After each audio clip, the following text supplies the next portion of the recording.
दोस्तों, मैं आपका दोस्त फॉरेस्टर अभिषेक। तो आज आप सभी को पता है कि वैलेंटाइन डे है। तो सभी की नज़र में ये होता है कि वैलेंटाइन डे का मतलब है कि प्रेमी युगल का ही प्रेम। जबकि आप ये पीछे जो पेड़ पौधे देख रहे हैं, आज इनसे प्रेम की कहानी मैं बताता हूँ। मेरे पिताजी जो भारतीय पुलिस सेवा IPS से सेवानिवृत्त हैं, उनका प्रकृति से शुरू से ही प्रेम रहा है। वो जहाँ जहाँ भी अपने सेवा काल के दौरान पदस्थापित रहे, उन्होंने प्रत्येक थाने में, प्रत्येक जहाँ उनकी पोस्टिंग रही वहाँ पेड़ पौधे लगवाए और प्राकृतिक संरक्षण का कार्य किया। जहाँ भी वो पदस्थापित रहे वहाँ अवैध खनन के खिलाफ अभियान चलवाया और प्रकृति को संरक्षित करने में उन्होंने महत्वपूर्ण भूमिका निभाई। आज भी वो सेवानिवृत्त होने के बाद में इसी में लगे हुए हैं। ये जो पूरा आप देख रहे हैं, ये हमारे गाँव का घर है।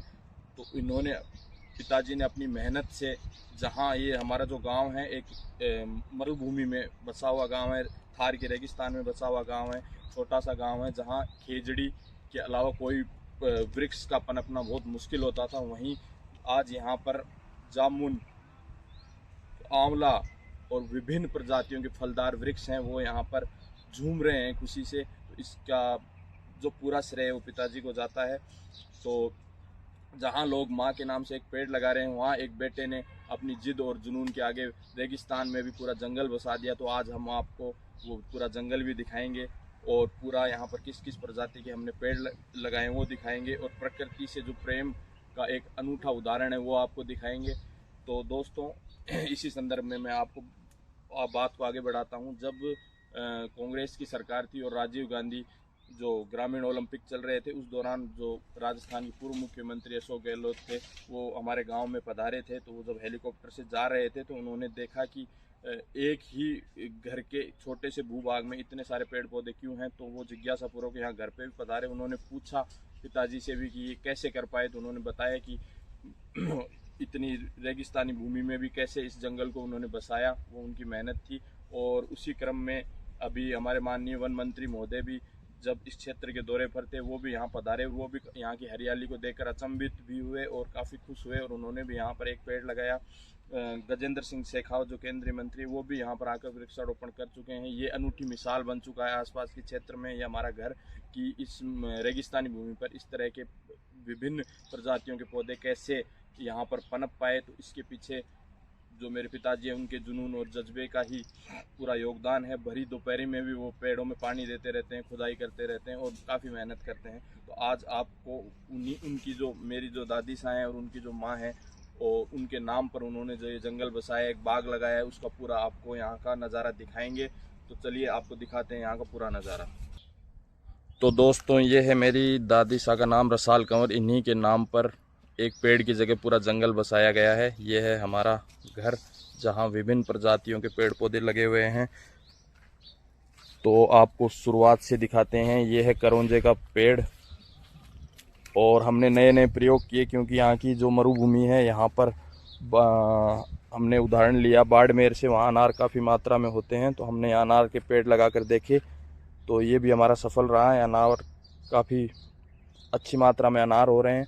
ये आप जो देख रहे हैं, राजस्थान का राज्य वृक्ष कल्प वृक्ष खेजड़ी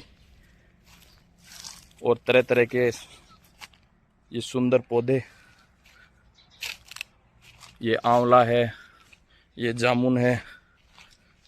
रेगिस्तान में जहाँ दूर तक खेजड़ी के अलावा कुछ नहीं दिखाई देता, यहाँ पर जामुन, अनार, आंवला, विभिन्न प्रजातियों के फलदार वृक्ष आपको देखने को मिल जाएंगे।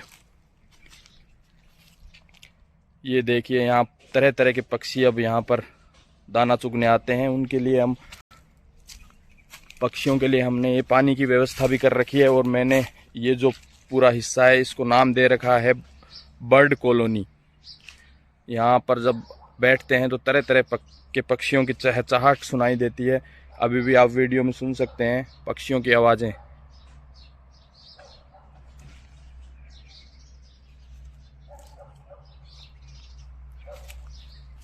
तो दोस्तों, जब जंगल बसा दिया जाता है तो जीव जंतु अपने आप आने लग जाते हैं। जहाँ जो एक चिड़िया के नाम से हम जिसको जानते हैं, गौरैया, जो विलुप्ति की कगार पर है। अब हाल ये है कि यहाँ गौरैया अपने घोंसले बनाती है और वहाँ पर यहाँ पर गौरैया जो है वो काफ़ी संख्या में आपको कलरव करती हुई, दाना चुगती हुई, फुदकती हुई दिख जाएगी तो देखकर बहुत सुकून महसूस होता है। हमने बैठक जो है हमारी गांव की, इसको भी बिल्कुल देसी अंदाज दिया है। ऊपर टीन शेड है और ये देखिए, जैसे मैं गौरैया की बात कर रहा था, गौरैया आपका स्वागत करती नज़र आ रही है वीडियो में। और ये जो कूड़े बोलते हैं हमारे गांव में इनको, ये हमने टीन शेड के नीचे लगाए हैं ताकि गर्मी में ये ठंडा बना रहे और ठंड में गर्म। ये है हमारी बैठक और ये चिड़िया आपको वेलकम कर रही है। ये है पूरा नज़ारा अंदर का। जो मुख्यमंत्री महोदय आए थे और जो वन मंत्री महोदय आए थे वो यहीं पर बैठे थे और यहीं से उन्होंने पूरे इस बाग का नज़ारा लिया था।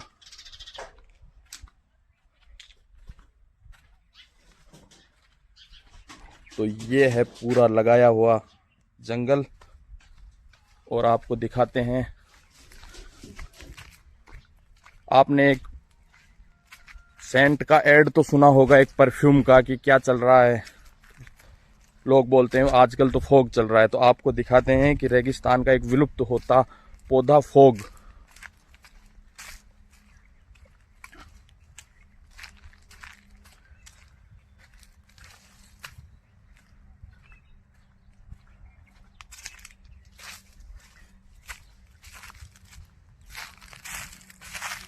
दोस्तों, ये है चीकू का पौधा, ये आंवले के।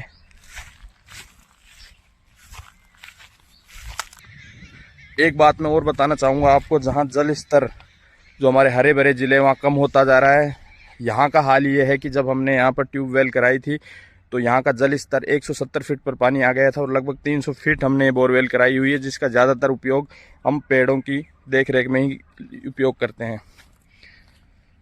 तो दोस्तों, ये है वो फोग का पेड़ जो रेगिस्तान में अब विलुप्त होने के कगार पर है। इसके बहुत सारे गुण हैं जिसके बारे में मेरे पिताजी आपको बताएंगे। इस पौधे का क्या महत्व है? ये रेगिस्तान का ओरिजिनल प्लांट है जिसका नाम है फोग। ये स्कॉर्चिंग हीट और कड़कड़ाती ठंड में भी अपने अस्तित्व को बनाए रखता है। कम पानी में भी, जहाँ रेगिस्तान है जैसलमेर, बाड़मेर, वहाँ भी आपको फोग के पौधों की बहुतायत मिलेगी। समय के साथ धीरे धीरे एग्रीकल्चर मैकेनाइजेशन के कारण इसकी जड़ें ज़मीन से ख़त्म हो गई हैं, इसलिए ये विलुप्त सा होता जा रहा है।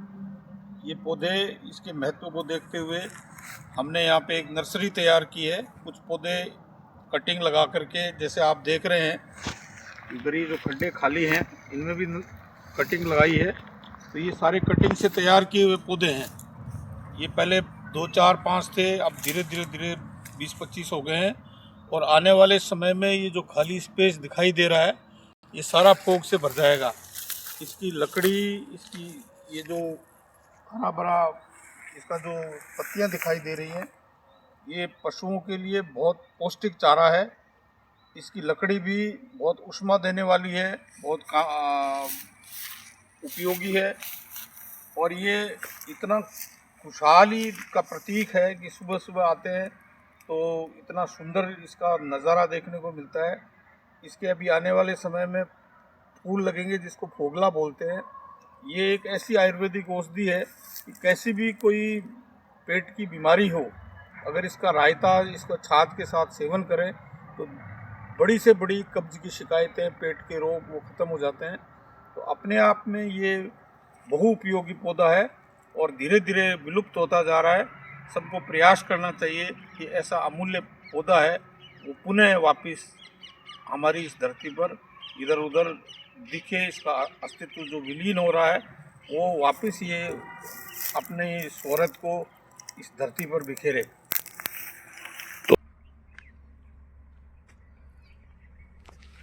तो ये है इस जंगल का पूरा नज़ारा जो एक माँ के नाम पर बसाया हुआ है।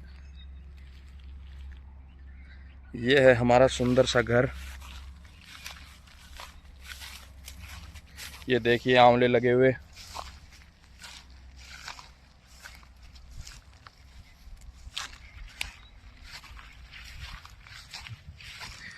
और बाग तो लगाया हुआ है, जो जंगल लगाया हुआ है वो है दादी के नाम पर, और जो घर का नाम वो रखा गया है मेरे दादो साहब के नाम पर, तेज विला। उनका नाम तेज सिंह शेखावत था, तो उन्हीं के नाम पर ये तेज विला रखा गया है।